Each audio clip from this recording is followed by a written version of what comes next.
અમદાવાદમાં ભારે પવન અને વરસાદથી રેલ વ્યવહાર ખોરવાયો હતો। સોમવારે મિની વાવાઝોડાથી રેલ વ્યવહારને અસર પહોંચી હતી। વડોદરા ડિવિઝનમાં રેલ વ્યવહાર ખોરવાયો ત્યારે આણંદ, નડિયાદ, ભરૂચ, પાલેજ વચ્ચે ઓવરહેડ વાયર ઇક્વિપમેન્ટ પર વૃક્ષ પડ્યું હતું। વૃક્ષો પડવાથી ઘણી બધી ટ્રેનોને અસર થઈ હતી। 3 મેમુ ટ્રેનને કેન્સલ કરવામાં આવી છે।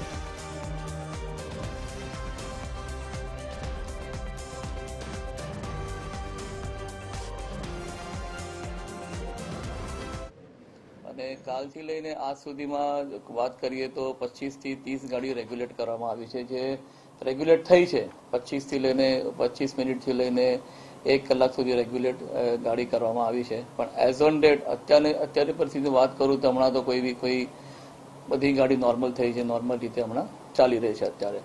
અને ડીઆરએમ સાહેબે પણ ઇન્સ્ટ્રક્શન આપી છે, જેનું હવામાન ખાતાનું જે પણ ફોરકાસ્ટ છે એને લઈને એસએનટી ડિપાર્ટમેન્ટ છે, ટીઆરડી ડિપાર્ટમેન્ટ છે, એન્જિનિયરિંગ ડિપાર્ટમેન્ટ છે કે અલર્ટ રહેવાનું કીધું છે। અને કોઈ પણ જેવી કોઈ લૂઝ શીટ હોય કે કોઈ એવા કોઈ લૂઝ છાપરા હોય તો એને ચેક કરીને એને પાછું રિપેર કરવા માટેના આદેશ પણ આપી દીધા। અને